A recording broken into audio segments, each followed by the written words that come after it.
Okay, welcome back to Magic Realm on Tabletop Simulator. I hope you're still with me. Well, if you're watching this, I assume you are still with me and didn't just randomly click on part 3 of a video series about a game called Magic Realm. That's my hope. So, hopefully you have watched the first 2. So, yeah, in the first one, we basically just covered setup, explaining the game in general, explaining various concepts, picking your character, all that kind of stuff. Victory points, how you win the game, what the game's about, all that sort of stuff. In the second video, we started the game. We started a solo game and went through how the turn structure works, how you move around the map, how you can purchase from natives, and how you can search for treasure, how the different monster spawning elements work. And in our little tutorial game here, we moved from our start at the inn, and we moved into the borderlands, where treasure and threats await us. And we ended up finding the statue in the Borderlands, a place where there is potential for loot. And we did actually manage to find a piece of loot, the deft gloves. I don't think we can actually use the deft gloves. That was one thing I was going to check up on. Let me pause real quick. Okay, I couldn't find it. All right, Magic Realm. There are people still playing it, but the discussions about Magic Realm are very slow and few and far in between for like rules questions and things like that. This is not like a game on the hot. This is not like if you have a question about Gloomhaven. If you have a question about Gloomhaven, there's an answer for you. Magic Realm, not so much. So I think I of course I can use the deft gloves as long as I'm using a light weapon, and I'm talking about the L2 token here. That L2, as you'll soon see, is pretty nice, but only if you have a light weapon equipped. If I had a medium weapon equipped, that part would be absolutely useless to me. I would not be able to use it. But we will be able to use that, so it's all good. All right. So we found the deft gloves, which are great. And then we got attacked by the imp. Now, we're going to be doing the imp fight.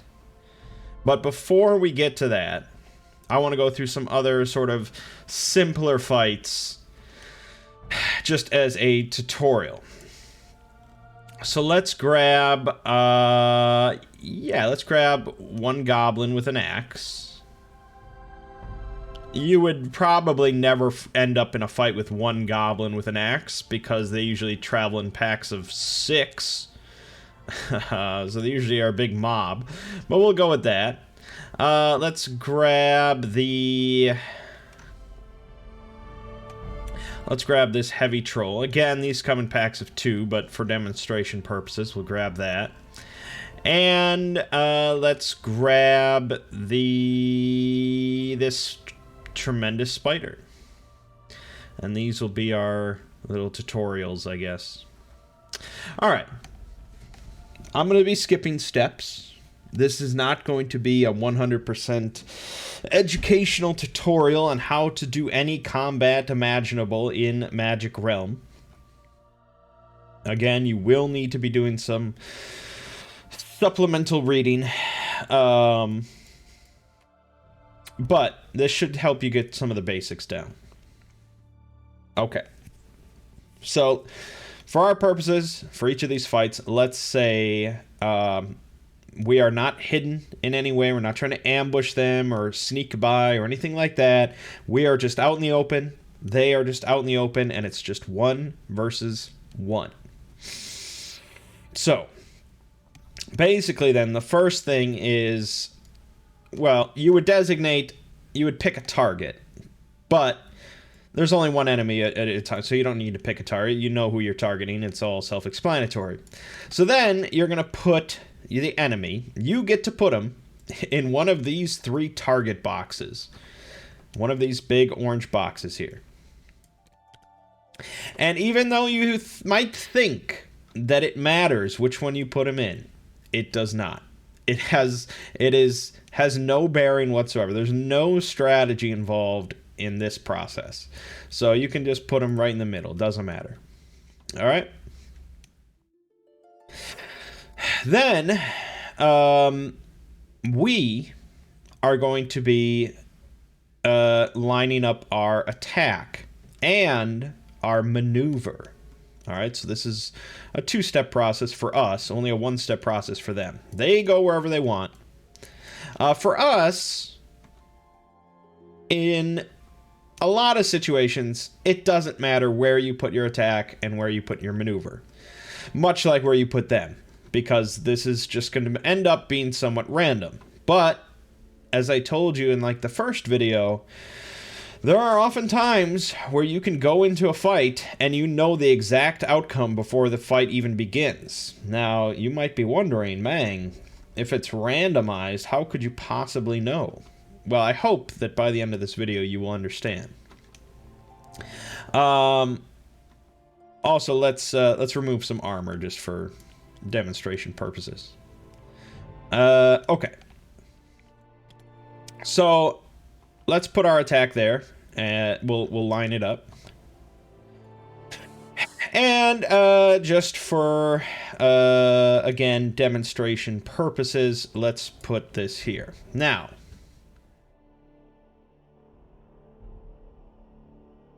essentially, on both sides of the on either side of the battle, both sides of combatants, there are 2 ways for a hit to connect.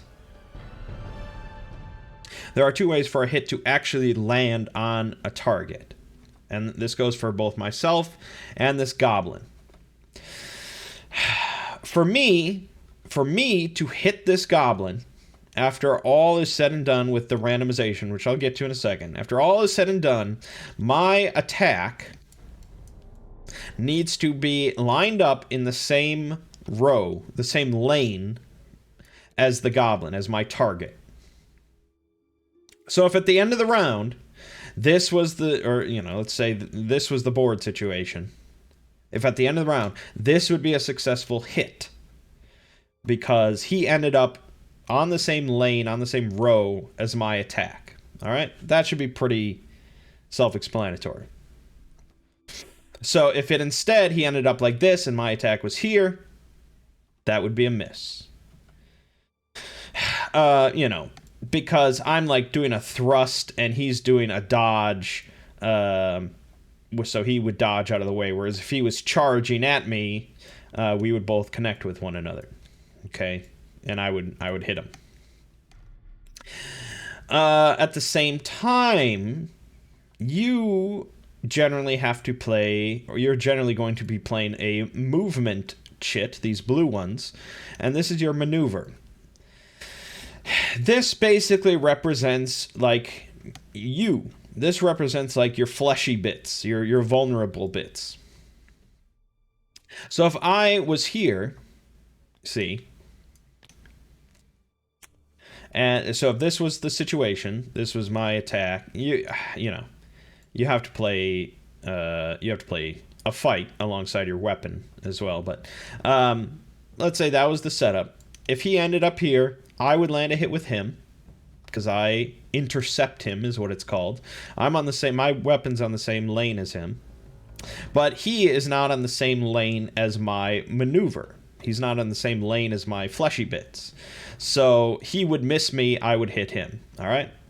If he was here at the end, I would miss him, but he would hit me. All right? Now, of course, if we were all on the same row, if I had put my fight and my maneuver on the same row, then we would both hit each other. Because I would intercept him, so I would hit him, and he would hit me. So it would all be just on the same row, done and done. Okay, so that's the absolute basics of combat.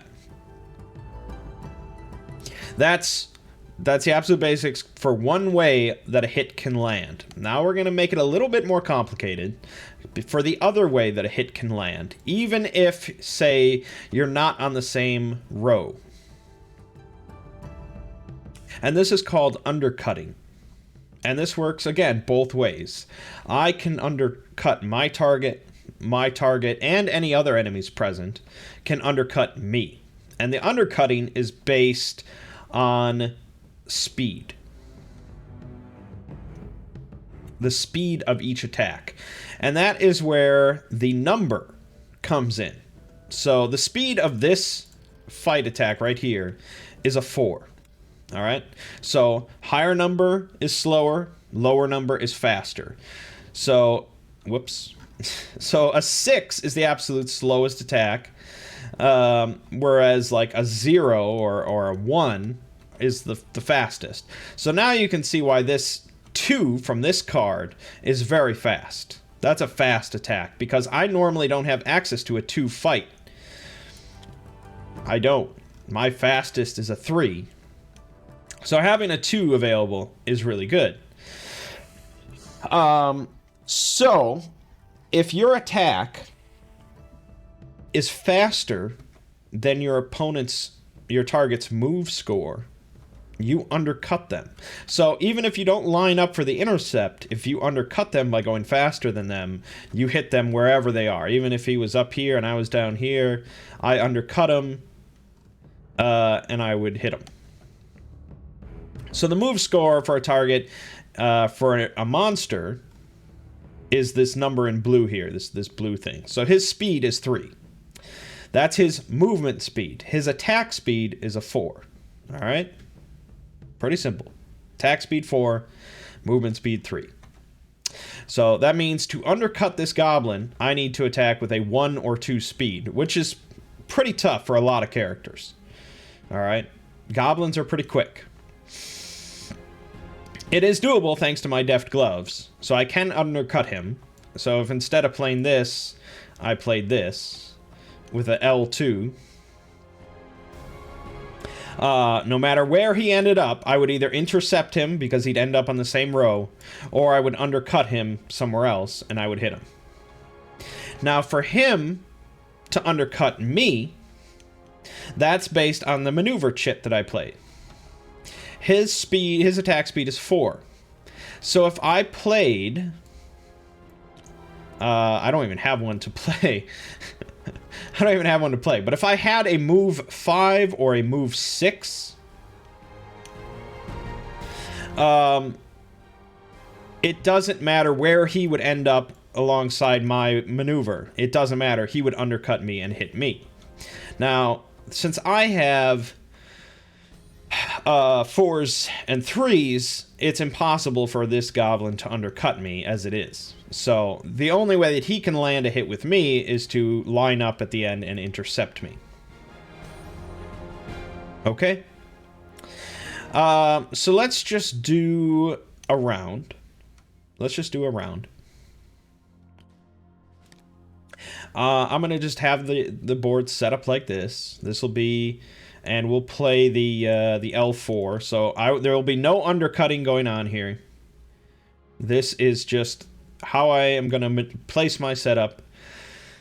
And so after you place everything, after it's all set, then you're going to roll the reposition die.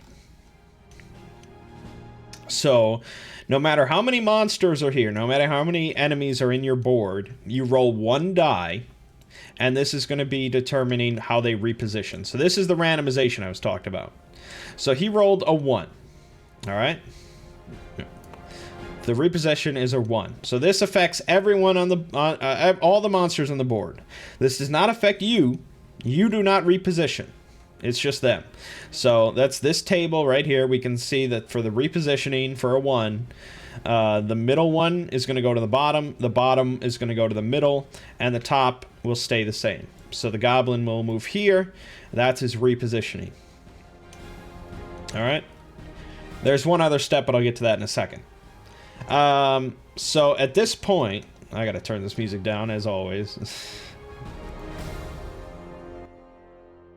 All right. So repositioning done.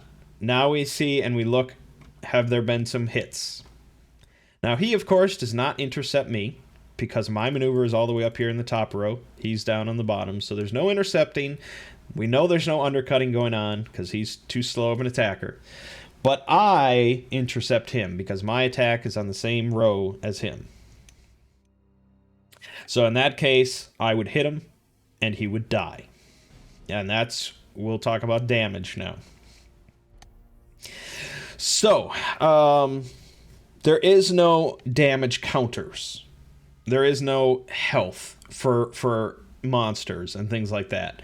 There is health for player characters, but for everything else, they are either alive or they are dead. There's no in between. So if you hit hard enough to kill them, they die instantly. If you don't hit hard enough to kill them, they laugh in your face. How much damage do we need to do? Well, that is determined by the size of the token. You can see these are 3 different sizes. These are the 3 different health values, if you want to think of it that way. Obviously, the spider is the biggest. To kill this spider, this tremendous spider, you need to do an attack that does tremendous damage. Alright? This troll is heavy. To kill the troll, you need to do a damage that is heavy. Heavy damage. And finally, the goblin is a medium. So you need to do medium damage in order to kill the goblin. Alright? Now, as it turns out, and I'll tell you in a second, we're not actually going to kill the goblin with this attack. So you wouldn't have played it this way, but for demonstration purposes. So, our short sword, as we know, is a light weapon. Oh, we will kill him, actually. I'm sorry. We will kill him. Our short sword is a light weapon.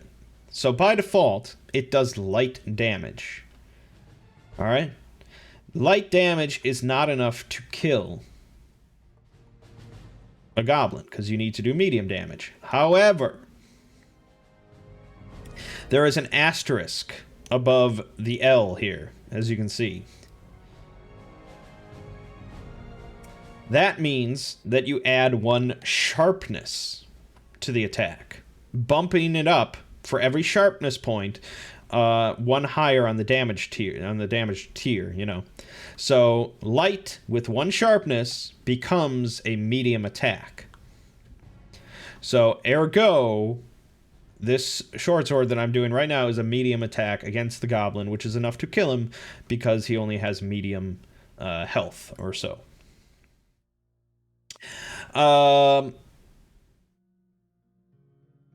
You may notice that my sword does not have a number for attack speed on it. Like he has the L4, ours is just an L. That's because for this attack, it'll take whatever speed of the fight chit that you play. So because I played this L4, it becomes 4 speed. If I played this instead, it would be a 3 speed. If I played this, it would be a 5 speed. Some weapons will have a number on the weapon itself. So that ignores whatever speed of chit you play, and it'll always just be that speed of an attack. That can be both good or bad depending on the weapon. Right. So okay, there you have it. We killed that goblin. He's done. Let's play that out again. And let's say that for the repositioning here, he ended up getting a 3 instead. He ended up here. I would miss him. I'm not undercutting him, and I don't intercept him. I'm not on the same row. So instead, he is going to be hitting me. He's intercepting my maneuver over here. So he's hitting my fleshy bits here.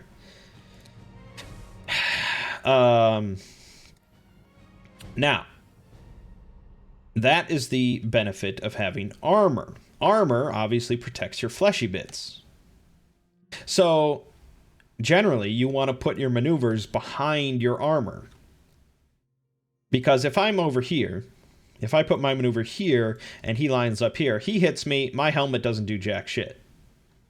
Obviously. I mean, when you think of this as your fleshy bits, I find it to be a bit easier to understand. You want to cower behind armor because you want to avoid taking a direct hit like that.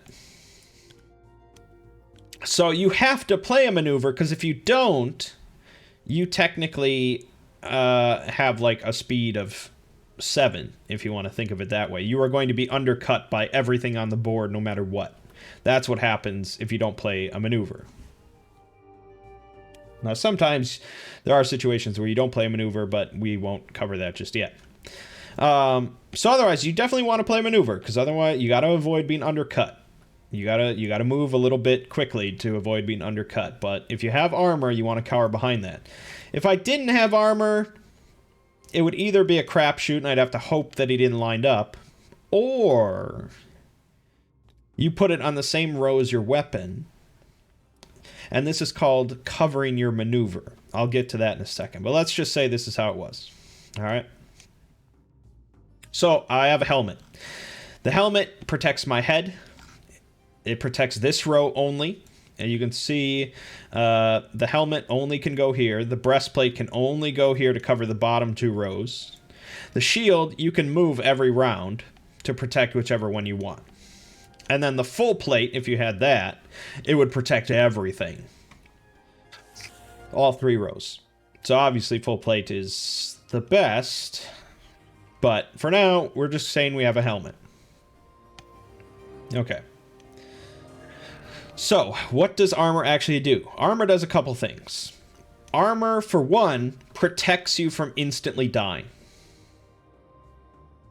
You'll remember that when I talked about a character's weight and their vulnerability. If you were to take an attack unarmored that equaled or was greater than your vulnerability, your weight class, much like an enemy, you would instantly die.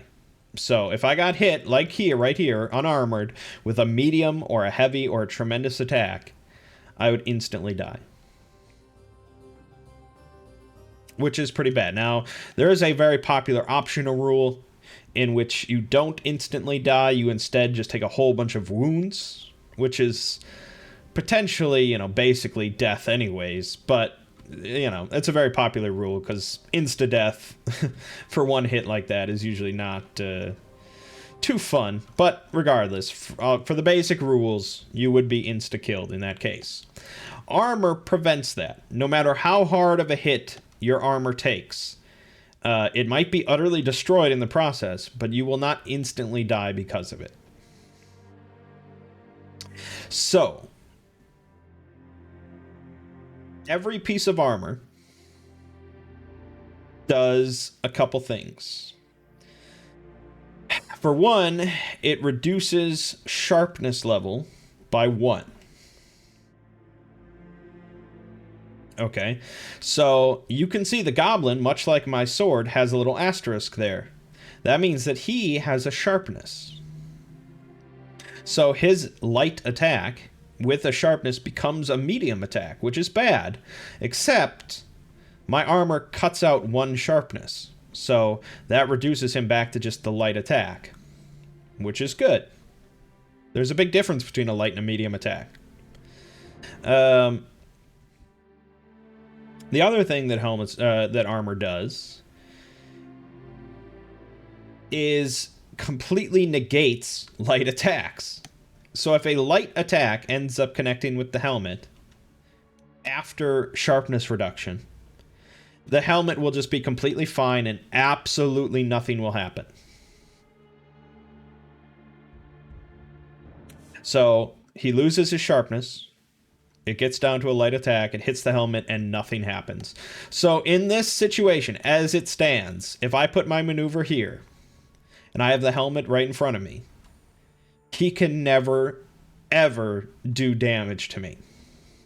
Ever. There will be no variability in that situation where he will ever damage me or the helmet. All right? So that sounds pretty good. That sounds pretty good. Whereas, again, if I was here without the protection of the helmet, or say I didn't have the helmet and he lined up, I would die instantly because he would have a medium attack. He would have his sharpness bonus. It would be a medium attack. It would be against my medium natural weight, and I would die instantly. So, big difference. Having the helmet there. Big difference between dying instantly and nothing happening, and I'm completely impregnable. Okay? Enemies can also have armor, which we'll get to. Now, here's the thing. There is still a variable. There is still a variable. And it is not the case that you could run this battle 100 turns and he would never be able to hurt you. And that's because enemies are two-sided. Aha! Ah! Here we go now. So every turn after you do your repositioning, so say you reposition, he gets a 6, so he comes here. You do the one reposition roll for every monster on the board, okay? So that does one reposition for anything there. Then, each monster, each one, gets their own tactics roll. And that's this second part of this board. So you're going to roll 2 dice for each monster that's on the board. There are some exceptions we'll get to, of course. If one of those dice comes up as a 6, that monster changes tactics and flips over to their other side. The other side will have different stats. All right? So, this goblin, this side, white side up, will never be able to hurt me, will never be able to kill me, and will die to whatever I do. He's a piece of cake. Flip side, you can see that instead of a 3 speed, he has a 4, so he's a little slower. So he's easier to undercut, which is good, but his light 4 attack becomes a medium 4 attack with a sharpness. So in this case, if we still ended up lined here, we would still kill him. His weight class does not change. He doesn't gain armor. He still dies to our short sword. So that's still fine. But if he ends up on the top row, on this side, the dark side up, you'll see now that our helmet still negates his sharpness. It negates his sharpness, but now he's hitting with a medium attack.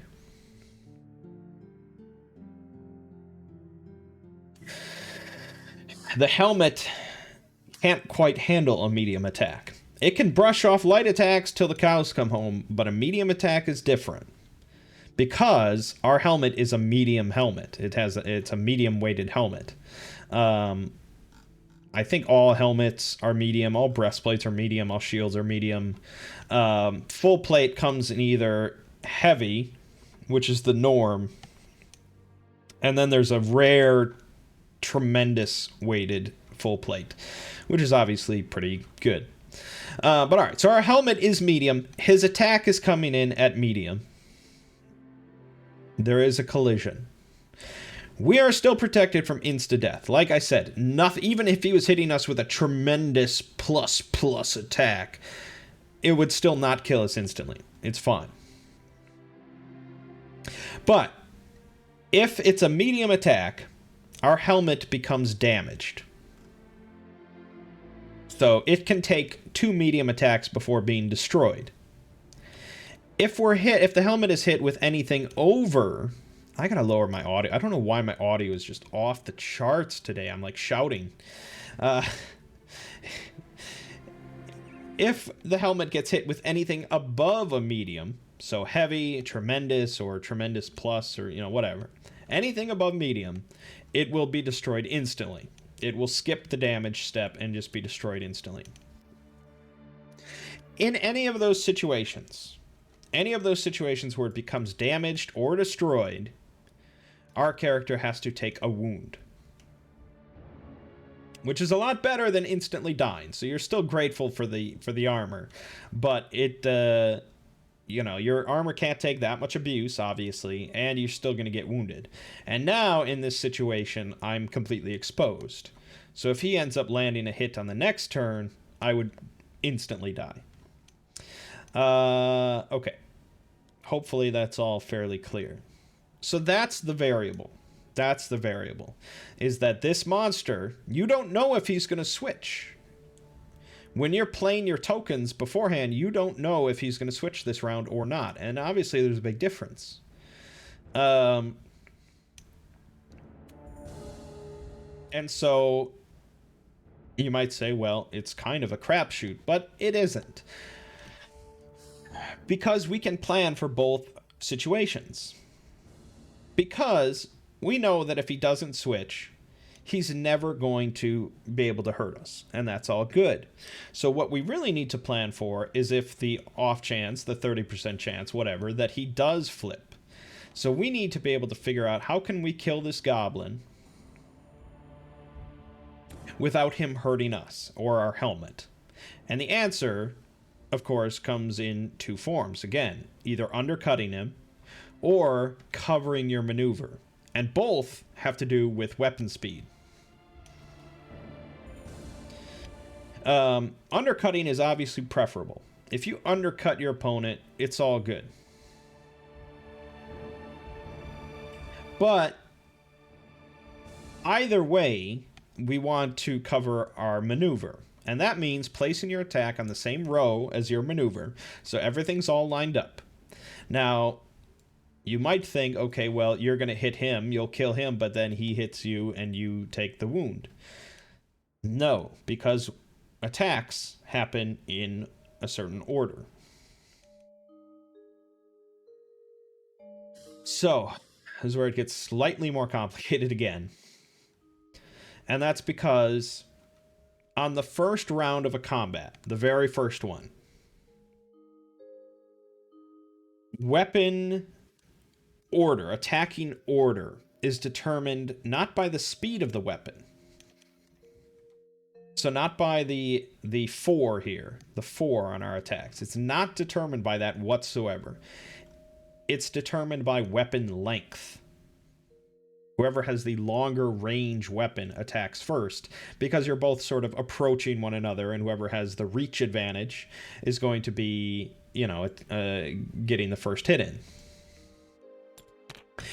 So, that's the gray number here.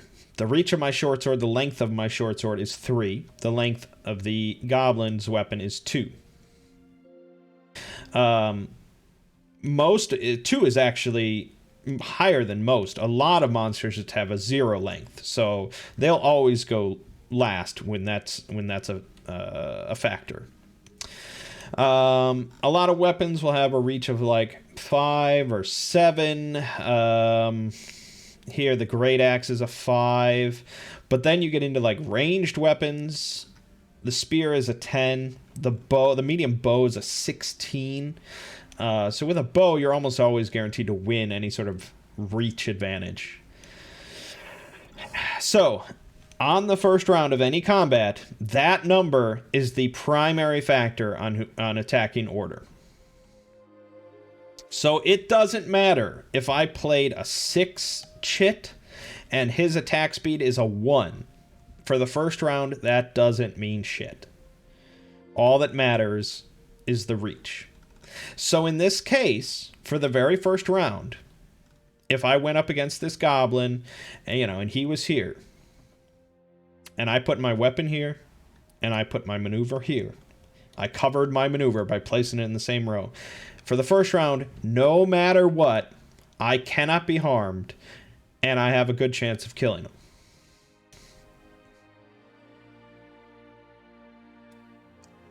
Now, that doesn't mean that I undercut him. I don't undercut him based on length, ever. Undercutting him is only if I played an attack speed faster than his maneuver, which I didn't in either case. So I won't ever undercut him with this attack.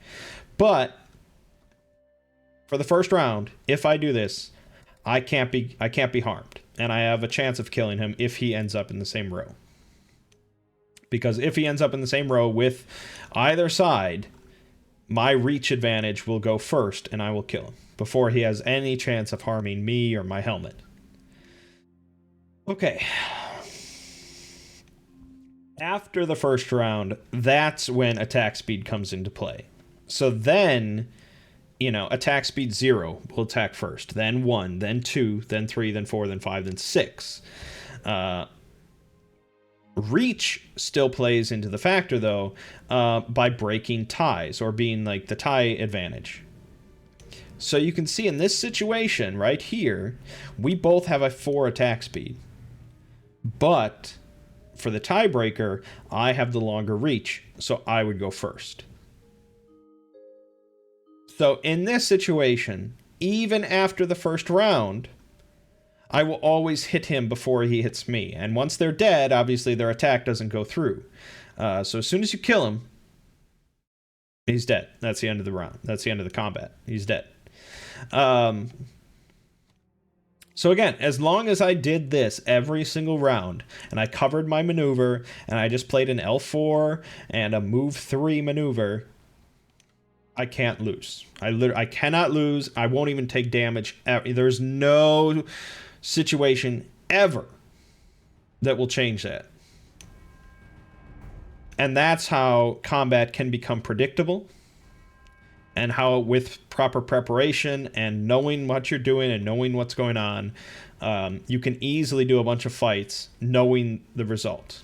And a lot of times, you know, I'm told, obviously I haven't gotten to that point yet, but I'm told that for a lot of fights, experienced players will not even set this up. They won't even bring the monster down here. They'll just be like, yep, I got this, he's got this, I got this. It's done. There's no variable there. Okay. That was a lot to take in, I know. Now, of course, we could even go a step further then, and instead of playing the L4, I could just play this, and I could undercut him, so no matter where he ends up on the first round, he's dead and I win. And it's even quicker. Because without the L2, without undercutting him, I have to eventually wait for him to end up in the same row as me. And there is a rule that if there's ever 2 rounds that go by where nothing happens, like absolutely nothing happens, so 2 rounds go by, everybody is missing each other and nothing changes, the combat just ends and the next day goes by. Like, the day is just over at that point. The combat's over, the day's over, and you're just like, everybody's just like, all right, fuck it, let's pick this back up tomorrow. So that can work to your advantage. It can also be annoying. It depends on the situation. But yeah, so that's why you might want to undercut him, because then you can just kill him right away and not have to worry about the combat ending prematurely. There are other ways to extend the combat, which I'll get to in a second. All right, so that's the Goblin. I hope that's all relatively clear. Like I said, you'll never normally encounter this little goblin with an axe by himself. But if you were to do so, that's how it could go. All right, let's move on to the troll. The heavy troll. Quite a bit more formidable, but ultimately still pretty doable. Let's add back our shield and our breastplate. And let's just go with this, and let's roll the dice and see what I can explain here. All right, so that's how we're set up. We're gonna roll the reposition for him. He got a 3, so if we look at that, he's gonna go to the top, and the bottom would stay where it is. So there you go, we lined up. Now, again, first round of combat, attacking orders based on reach. He doesn't have a number listed, so his length, is 0. Ours is 3, so we attack first. He is a heavy target, which means that we need to do a heavy attack in order to kill him. All right? That's where we run into a problem. Because our short sword is a light weapon, and it has a sharpness, so it can get up to medium, but he's armored. That's what this gray border is around him. That means that he is armored. So just like our armor, his armor negates one sharpness, meaning that our short sword is attacking as a light weapon, which is laughable. It's not even close to being able to kill him. So it does nothing. There's no damage or anything like that. There's no negative effect. He's either dead or he's not dead. And in this case, he's definitely not dead. And that's our hit. Then, since he's lined up with our maneuver, he gets to attack. So, he is going to be coming in with a medium 4 attack against our helmet. Which means... And again, if he was here, it would just be a miss, because that's our maneuver isn't anywhere to be seen in those rows, and he's not undercutting us. So it would just be a big miss. But since he lined up with our maneuver, he is going to connect, and he's going to hit our helmet. So, it's a medium attack. There's no sharpness involved. It doesn't negate anything like that. It's just a medium attack smashing into our head. Which means it's going to be damaged. If it was a heavy attack, it would be destroyed outright, but it can take one medium hit and be damaged. And we have to take a wound. So how does wounds work? For wounds, you have to move one of your active chits from this section into the wounded section. You have to move one... Well, you can move anything. Actually, for wounds, you can move any of them. So that doesn't even matter. Good. That keeps it simple. So you can move any of them. So we can just say, all right, that's wounded. And until I rest and I recover that, I can't use that one. It's wounded. Right? That makes sense. Okay. So, and then the next round of combat would begin. Now you can probably see the issue here. This guy can eventually just tear through all of our armor and eventually kill us in one shot. And we can't do a single thing to him. We literally cannot harm him. Now, let me mention an extra rule, which still does not save us, but I'm going to mention it here. And that's, with melee weapons, if you play a fight chit alongside it that is heavier than the weapon itself, meaning that for a light weapon, if I play anything above a light chit, so a medium or a heavy or a tremendous, the damage of the melee weapon goes up one step. So if I play this M5 instead, the medium part of this automatically bumps up my short sword one step higher to a medium, which... with the sharpness, would make it a heavy attack if the enemy was not armored. So if I was fighting a heavy unarmored opponent, such as this heavy spider, in that case, for the heavy spider, I still need a heavy hit, but he doesn't have armor, so he doesn't negate my sharpness bonus. So this would be a heavy attack and would kill the spider. The heavy spider. Alright? It's a little bit annoying. I kind of wish the weight was just thrown onto these tokens in the upper right. But honestly, it doesn't take that long to know what weight they all are. Especially because there's only these monsters in the game.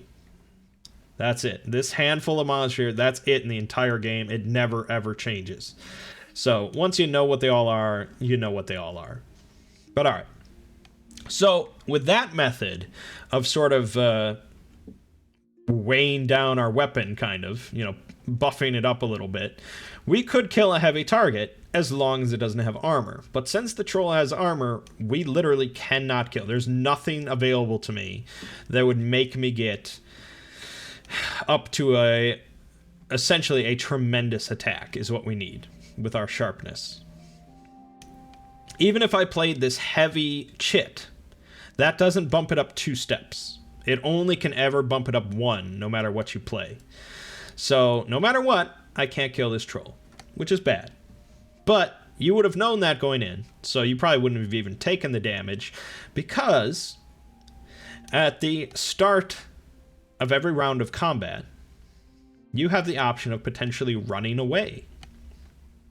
You can run away from fights. And to do that, you need to play a move chit with a speed that is faster than all of the enemies that you're engaged with. So the troll's speed is 4, and if that's the only thing I'm facing, I need to play at least a 3 or faster speed movement. Luckily, I have a 3 movement. So I would just say, okay, I'm running away. I use this one. I don't have to do anything else with it. It just goes back here. I just have to show that it's available. And the troll can't stop me. There's no opportunity attack or anything like that. He just watches me run away. And when you run away, you move... I'm debating about how much I want to really bog you down with, but you basically move like halfway towards another clearing. So if I wanted to run away towards the mountain here, I would move halfway, so I'd be on this path. And then the first action of my next turn would be to finish the move and either move back this way, or I could just jump right back on there if I wanted. So under a normal circumstance, you can move towards any clearing connected to the one you're running away from. The exception to this, again, I debate about how much to tell you. The exception to this is if I just moved in, I encountered a fight, and I want to run away. In that case, I have to only run back towards the one that I came from. If you're running away from a battle that you just moved into that day, your only option is to go back where you came from. Otherwise, if you've been there for at least a day, you can go in any direction. Hopefully that's not too confusing. Okay. So we would run away from the troll. That would be a no-brainer. There's no question of undercutting. There's no question of being faster than him in the attacking and things like that. If I can't literally do enough damage to kill him, he can just rampage.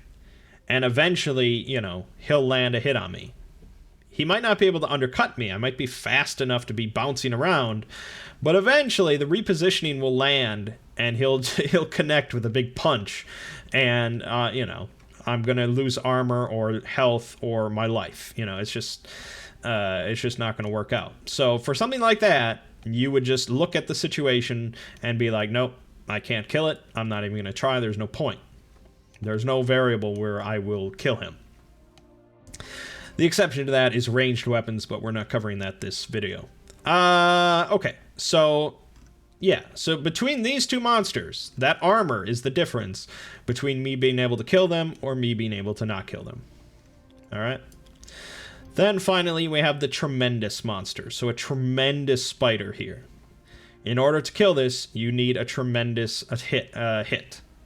He's not armored, so you can benefit from sharpness in that process. So again, you should be able to tell now, I won't be able to kill this, because the highest that I can get to is killing a heavy unarmored target, such as this spider. And you can see they're different sizes. So I can kill this spider, can't kill this spider, it's just a bit too heavy. If this short sword was medium instead of light, and I played this heavy 4-1 to upgrade it a bit, I could get up to a tremendous hit as long as they were unarmored. Which means that in this situation, if this were a medium, let me find one that might help with the demonstrations. Where do you got one somewhere? Somewhere, don't you? No, maybe don't. Where's the? You got them. They've got not the. No. It would be the soldiers. The soldiers have it. No, it's. Sorry, I'm still learning. All right, here we go. Right.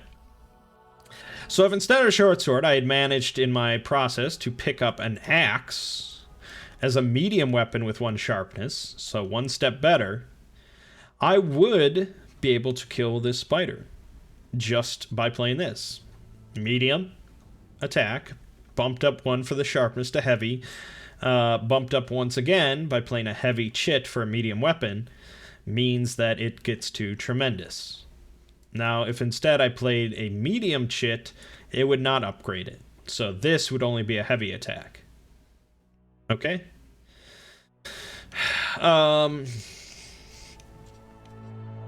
Now, I will note, however, that the axe is a good example here. By default, you see it's an M5. That means if you attack with this, it doesn't matter what speed of a chit that I play. Even if I wanted to attack at 3 speed, it don't matter. This is ignored. All that matters is what's here. This is a 5, so this will always be a 5 attack, which is slow. It's pretty darn slow. It's not going to undercut anything, really, and it's going to attack slower than whatever target I'm, this spider attacks faster than the axe, which is bad. So in this case, well, hold on. In this case, I do have enough to kill him. This is a strong enough attack to kill this tremendous spider in one go. But because my attack is slow at 5 and his is at 4, assuming it's not the first round, his attack would go first. My helmet would be obliterated. I would take a wound. And then I would get to kill him. So I could kill him, but I would take some damage in the process. Whereas, if my axe were faster, even if it were a 4 instead of a 5, I would get to attack before he does. Now, how do we get rid of that 5? Well, that is called alerting your weapon. You see, the other side of this axe just has an M, no number next to it, which means you get to use the speed of whatever chit you play. So, in this situation, this would become a tremendous attack at 4 speed, and I would tie the spider for speed, but my reach is a 2. His is a 0, so I would go first. I would kill him, and that would be the end of the battle. Very easy. Even though it's a tremendous spider, it sounds terrifying. It's that easy, as long as you have the right equipment and the right chits and all that sort of stuff. So how do you get to this other side? How do you get to this cool red side with the badass M symbol instead of M5? Well, that's called alerting. So essentially, if your weapon is unalerted, which is the white side, you have it like on your belt, I guess is the idea. You have it like holstered or sheathed. You're not ready with it. It's not in your hands, even though you might be in a fight. I guess it's not even that. The real way I guess they explain it is like, it sort of depends on, I don't know. There's not a good way to explain it. Because it's not really sheathed. But there are a few ways to alert your weapon. One is by spending an alert action. So during your turn, if you know you're going to be going into a fight and want your weapon alerted, you can spend an action to put an A down, and that will alert your weapon. That's rarely done. And in fact, so far in all my games, I've yet to do it. But I'm sure it is done occasionally. And that's because at the start of each round, you have an option. In addition to potentially running away, if you wanted to do that, you could alert your weapon instead. Now here's the issue. In order to alert the weapon, you have to play a fight chit. You have to put it out there that is faster than the fastest opponent. That is faster than all your opponents on the board. So the spider's pretty quick at a 3. In order for me to alert my weapon at the start of the round, I'd have to play a 2 or a 1. Now you might say, oh, Mangg, you have a 2 with the deft gloves.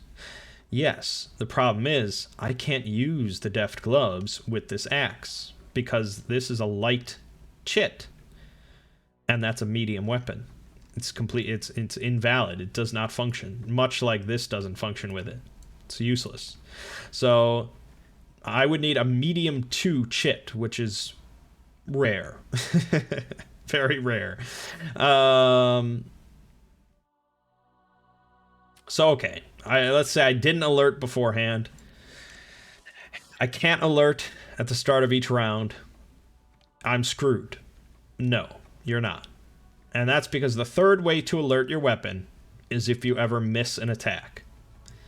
So, say it ended up like this at the end of the round. He misses me, I miss him, and because I miss him, my weapon becomes alerted. And as soon as you connect a hit, as soon as you land a hit with a target, your weapon becomes unalerted again. As you're sort of like repositioning, I guess. So all you have to do then is miss one round, and I would become alerted. And then I could cover my maneuver and guarantee the kill. So for the first round, well, for the very first round, again, your speed doesn't matter because you're going by length instead of speed. So for the first round, it doesn't matter. And if he lines up, you kill him. If he doesn't line up, you miss, and then you become alerted. And then for all the other rounds where speed matters, if you line up, you kill him. And if you don't line up, you stay alerted. So again, in that situation with the axe, you would never take a hit, assuming you had an axe and not a short sword. So again, big difference between short sword and axe. That one letter difference makes all the difference in the world. Okay. Finally, the last rule that I think I need to mention is these asterisks underneath a number of these chits. Those are not sharpness things or anything like that. It has nothing to do with that. Instead, that's those tokens, those chits that have those, mean that they cost effort. Essentially, if you play, you're going to be playing likely 2 chits each round. So let's say you played this. So I played 2 chits. Neither one has an asterisk on it, so it's all good. Nothing is a problem. I don't get tired from doing that. I could do that all day. If instead I played this, so one doesn't have an asterisk and one has 1 asterisk, still fine. I can still do that all day. No problem. But as soon as I play 2 asterisks, a total of 2 asterisks, then that's a problem. At the end of any round in which you play 2 asterisks worth of chits, you have to fatigue an asterisk. It doesn't have to be one of the ones you played. It can be any from your pool over here of active ones. But you have to put at least 1 asterisk worth of chits into the fatigue section. So say I fatigue that. Okay? And then the next round, if I did the same thing, I'd have to fatigue another asterisk. So say I did that. Now you might say, what about the 2s? Well, when you fatigue one of these 2 asterisk ones, you can make change. Because ultimately, you need to only fatigue 1. So if I put in the 2, I can bring back one of the 1s that I put in there. All right? So it was a net loss. It was a net fatigue of 1 asterisk. The exception to this, of course, is if you, for some reason, have nothing in fatigue and you decide to fatigue a 2 asterisk. Then you don't get any change, you just lose the 2. So it's not really preferable. You can't ever play more than 2 asterisks worth of chits. Aside from having special treasure and stuff. So this is a big consideration because, as you can see, the ones that have asterisks are just better, generally. I mean, right here, you have an M4 with 1 asterisk, then an M3 with 2 asterisks. I mean, the M3 is just straight up better than the M4. There's no question about it. But you can't play all your best stuff every round. I can't play this H4 attack and the M3 move. It's not allowed. And if I want to play somewhat good stuff, if I want to play, say, the M4 attack and the M3 move, I will be fatiguing every round I do that. And eventually you'll start running out of things to sort of, you know, make change of.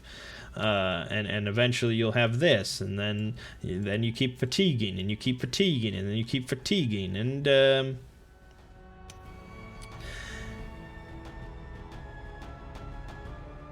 yeah, it gets tiring to keep this up.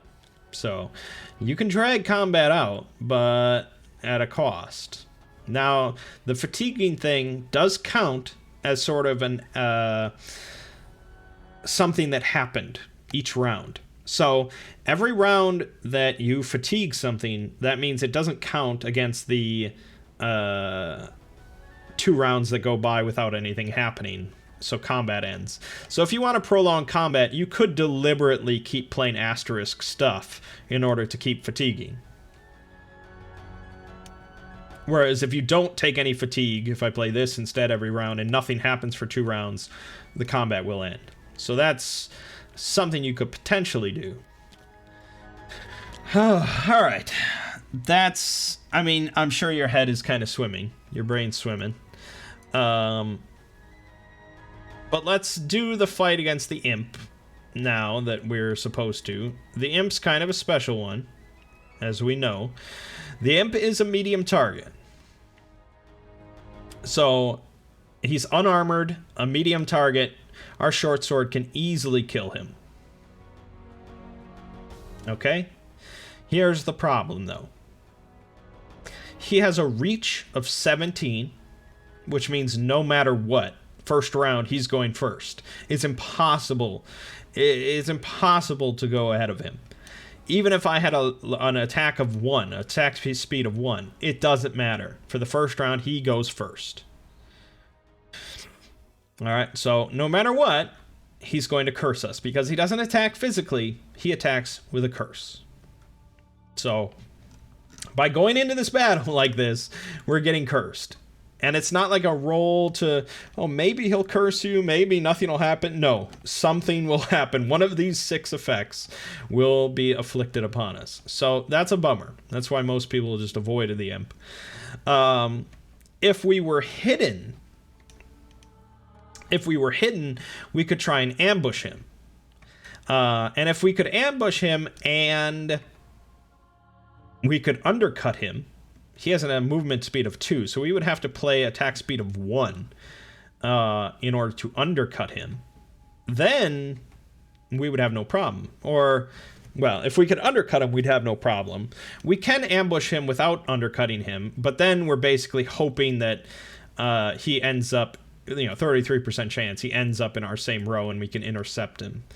So, I mean, if you're going to take on the imp, you might as well try and ambush him, so you have a 33% chance of just killing him outright and avoiding the curse. But as it stands, we're not hidden, and we're just going to do this. So, the maneuver honestly doesn't matter. Because he's going to undercut me, no matter what. His attack speed is a 2. I would have to play a movement of 2 in order to avoid being undercut. So, for his purposes of trying to hit me, it doesn't matter where he ends up. He doesn't give a shit. He's undercutting me wherever he ends up. And there's no maneuver I could play to avoid it. So, that's doubly worse. Not only am I getting curse guaranteed, I can't even avoid it in future rounds. He's always going to undercut me. So our only hope of avoiding a lot of curses is just killing him quickly for basically via luck. This is a luck battle. It also doesn't matter what chit I play. I don't need to upgrade my weapon. He's unarmored. He's medium, so our short sword by default can kill him. I can't undercut his movement speed of 2, so the number, our attack speed doesn't matter. So yeah. That's all you play, and this is really just the crapshoot. So this is not a great fight. And again, partly why a lot of players will just avoid him. It's not something you could prepare for and just wipe him out. So this will be the round. We'll do the reposition. We ended up getting a 6, so he's going to move here. We do not intercept him, so that's not happening. He attacks first with his curse, which undercuts us, especially because we didn't play a maneuver, but it wouldn't have mattered. So we're going to roll on the curse table. I believe you roll 2d6. I could be mistaken.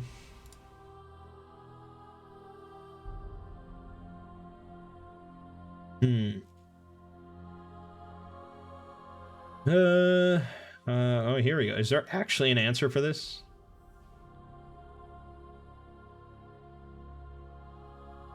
Yeah, okay. There is an answer. It's 2 dice. All right. So we roll 2 dice for his curse effects. Take the higher one. It is, of course, the really shitty squeak effect. So until we remove the curse, we cannot hide. We cannot use the hide action. We can record it. We can write it down. It just won't actually do anything. We cannot become hidden. So that's pretty shitty. And we didn't kill him. So now the next round begins. We roll the reposition. And it's a 2. So he's going to go to the top. Based on this little graphic here, you can see bottom goes top, top goes to bottom, middle stays the same. And he's going to roll another curse. Because he always is going to land one. So we got ashes. So our gold is worthless and cannot be spent or given away. Great. All right, next round. And this will go on. We can't ever run away from him. We would need to play a movement of 1 to run away from him. So our only hope is just eventually kill him. He can't kill us, so all right, eventually we'll get him. But there's our third curse. We got us a 5, which is ashes again, so that doesn't really stack or anything.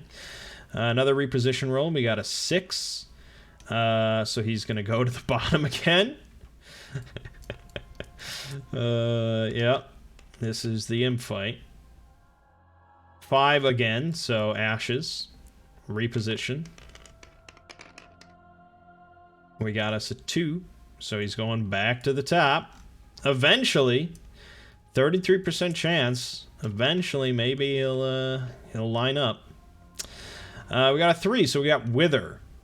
Target cannot have any active effort asterisks. All active chits with asterisks become fatigue. So, all this. All our asterisks become fatigued. That's pretty abysmal. Thankfully, we still have the M4 sitting there, so we can move after this is over. Otherwise, we'd have to sit there and rest. But, yeah, that's nice. We can't hide, and we're almost practically dead. 4, he stays the same. Doesn't move at all. Roll the dice. 5 as ashes again. Okay, reposition. He got a 4, so he stays the same. This is actually pretty shitty luck now. This is honestly kind of ridiculous. We got us a 3, so Wither again, no problem. We're going to get all the effects, don't worry. We'll collect them all. He got 4, so he stays where he is. I'm tempted to move now just because of this nonsense. But that's a gambler's fallacy, isn't it? All right, 6, we got Disgust, so our fame is now worthless alongside our gold. Let's reposition again. 5. So here you go. He's going to move 1 down. He's finally lined up with us. He gets his last curse in, so let's see what we got. Hopefully we just don't get a 3. We got a 5. All right. So still ashes again. But now I finally have lined up with him. I've intercepted him. And I do enough damage to kill him. So we kill the imp. Huzzah! Now, even though our fame is worthless, we can record it. So this guy's worth 1 notoriety and 2 fame. There you go. Oh, and I think we have 10 gold. So yeah, There you go. Not worth it. I mean, this would absolutely not be worth it.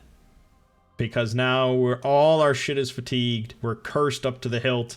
And all we got is 2 fame, 1 notoriety, and these gloves.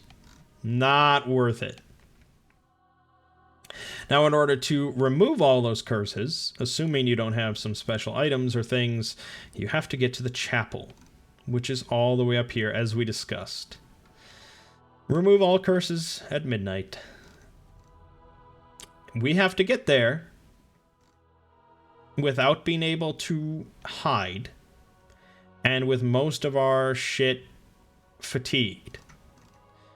Now, on the plus side, the imp is dead. There is a chance he could actually pop back up tomorrow, but if he doesn't pop back up tomorrow, we have quite a bit of time before we ever would have to deal with him again. But the ruins are still in effect with those goblins. And there's a good chance I could take on all those goblins if I was at full health, if all my shit was ready to go. So as it stands, it's pretty bad. We'll probably want to be vacating probably into the woods or just maybe into the valley here, and we'll just rest up. That is time consuming, though. But alright, we'll save that for the next time. I'm sure you don't really understand combat at this point. I mean, maybe you have an idea of how it works. Maybe I explained it all right. But, yeah, those were some of the simplest combats that I could show you. Once you start involving multiple enemies and multiple, attackers and things like that, it gets a bit more complicated. We're going to leave it off here. Next video, we're just going to continue playing, and we'll try to make it to the chapel. If we end up dying in the process or something like that, then we'll just sort of reset things. But, yeah, we'll just see where it goes from there. As I've explained most of just the core concepts at this point. Alrighty. My name is Mangg. This has been Magic Realm. I'll see you fine folks in the next part.